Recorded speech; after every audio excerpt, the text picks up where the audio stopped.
Olá pessoal, eu sou Guilherme Rebei, estudante de Ciências Atuariais da Unifesp, e hoje eu vou apresentar a análise do valor em risco da ação Alup 11. Este vídeo ele foi elaborado sob a orientação do professor Luiz Augusto Maluf, como parte da unidade curricular Análise de Dados Aplicada, que está sendo cursada durante o segundo semestre de 2024 por mim. Neste vídeo, nós iremos apresentar o cálculo e análise do valor em risco, ou VAR, da ação Alup 11, para uma posição comprada na data de 28 de novembro de 2024, para um período de manutenção de 1 até 30 dias, utilizando o método GART. O GART é um modelo econométrico usado para analisar séries temporais, especialmente aquelas que exibem volatilidade variável no tempo. O modelo ele ajuda a entender e prever como a volatilidade de um ativo, como ações ou taxas de câmbio, mudam ao longo do tempo. Neste slide eu incluí duas equações que são definidas no livro Maluf e Assano de 2019 e são essenciais para o cálculo do modelo GART. Neste outro slide eu incluí outras equações que são definidas no livro Maluf e Assano de 2019 e também nos auxiliaram no estudo. O cálculo do VAR ele vai ter início no dia 28 de novembro de 2024 e para sua estimativa nós utilizamos a distribuição t-student assimétrica para capturar as caudas pesadas e as assimetrias dos retornos. Os parâmetros de forma e assimetria eles foram estimados diretamente do modelo GART ajustado, onde o parâmetro skill controla a assimetria dos retornos e o parâmetro shape determina o formato das caudas. A obtenção de dados do trabalho foi obtida através do site Yahoo Finance e o estudo analisou as cotações diárias da ação Alup 11 no período de 28 de novembro de 2018 até 28 de novembro de 2024. E no R, os principais pacotes utilizados para o trabalho foram o YFR, para a coleta dos dados diretamente do site Yahoo Finance, e também os pacotes RuGART e FGART, para modelagem de GART e cálculos adicionais de volatilidade. Em relação à ação Alup 11, ela pertence à empresa Alupar Investimentos S.A., que é uma das principais empresas no setor de transmissão e geração de energia elétrica no Brasil. Neste slide, nós podemos ver os gráficos de cotação e log retorno da Alup 11 durante o período estudado. Podemos observar no gráfico de log retorno que há uma grande variação no período de 2020 devido à pandemia. Em relação aos gráficos de autocorrelação das cotações e autocorrelação dos retornos, o gráfico da ACF Cotações ele mostra valores significativamente altos para todas as defasagens, o que indica que a série não é estacionária, e o gráfico de ACF Retornos mostra uma queda brusca após o primeiro leg e valores próximos de zero nos legs subsequentes, o que é um indicativo de estacionariedade.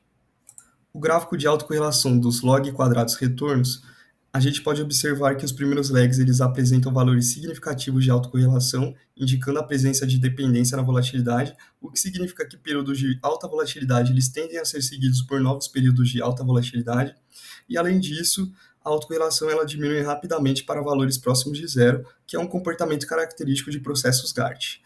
Com isso, podemos concluir que o processo apresenta heterocidacidade, que basicamente significa que sua volatilidade não é constante ao longo do tempo. Portanto, o modelo escolhido no trabalho foi o GART 1.1, com distribuição t-student assimétrica, que se mostrou adequado pois ele captura a volatilidade, trata a assimetria e as caudas pesadas, além de passar nos testes de diagnósticos.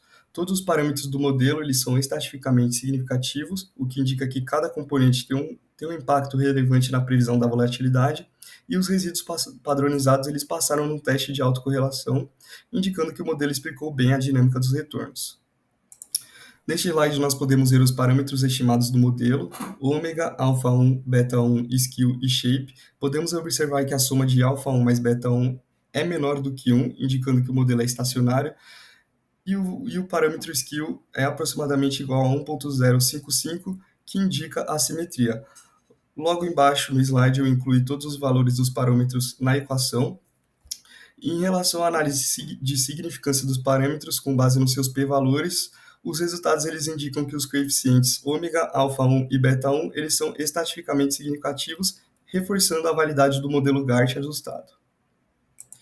Na análise de resíduos padronizados pelo teste Ljung-Box, nós obtivemos os p-valores das defasagens de 10, 15 e 20, e para todas as defasagens, os p-valores eles são maiores que o nível de significância de 5%. E isso indica que não podemos rejeitar a hipótese nula de que não há autocorrelação significativa nos resíduos padronizados, ou seja, o modelo GART estimado está adequado para a média. E para a análise dos quadrados dos resíduos padronizados pelo teste Ljung-Box, os p-valores das desfasagens de 10, 15 e 20 Eles são maiores que o nível de significância de 5% para todas as defasagens. Então, isso sugere que não há autocorrelação significativa nos quadrados dos resíduos, assim não podemos rejeitar a hipótese nula de que não há autocorrelação significativa nos quadrados dos resíduos padronizados, ou seja, o modelo GART estimado ele está adequado para a variância. E com base nesses resultados do teste Young-Box, tanto para os resíduos padronizados quanto para os quadrados dos resíduos padronizados, não encontramos evidência de autocorrelação significativa. Isso sugere que o modelo GART 1 para 1 ele é adequado para previsões, uma vez que os resíduos padronizados se comportam como ruído branco. Neste slide, nós podemos ver o histograma dos resíduos padronizados, acompanhados pela curva normal e t-student, e nós podemos observar que a distribuição t-student ela é mais adequada para modelar os resíduos do modelo GART. Os valores dos quantis unicadais para a distribuição t-student assimétrica foram: o quantil de 1% foi de menos 2,4 e o de 99% foi de 2,5. Isso significa que a distribuição t-estudante assimétrica em questão, ela tem 1% de probabilidade de gerar valores menores que 2,4, menos 2,4, e 1% de probabilidade de gerar valores maiores que 2,5.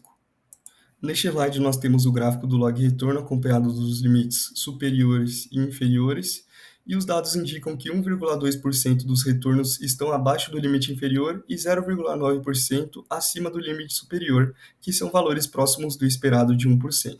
Então, isso confirma a boa aderência do modelo e reforça que a distribuição t-estudante assimétrica ela foi adequada para capturar a volatilidade dos retornos. Neste slide, nós temos a tabela de resultados obtidos de VAR e retornos acumulados nos horizontes de até 30 dias. E agora podemos fazer a interpretação do VAR para uma posição comprada de ALUP 11 no dia 28 de novembro de 2024. Em relação ao VAR para um dia com 99% de confiança, a perda máxima esperada para a ação ALUP 11 em um dia para cada real investido é de aproximadamente 3 centavos. Para o VAR de 10 dias, a perda máxima esperada para a ação em 10 dias para cada real investido é de aproximadamente 10 centavos. E para o VAR de 30 dias, a perda máxima esperada para a ação em 30 dias para cada real investido é de aproximadamente 18 centavos.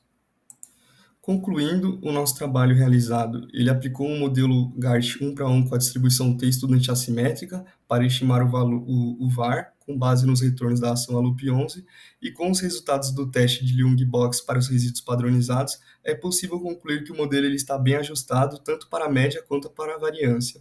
E os valores dos retornos acumulados no horizonte de 30 dias não violaram o VAR estimado. Gostaria de lembrar que este vídeo não é uma recomendação de investimento, e esta foi a bibliografia utilizada no trabalho. Muito obrigado, pessoal!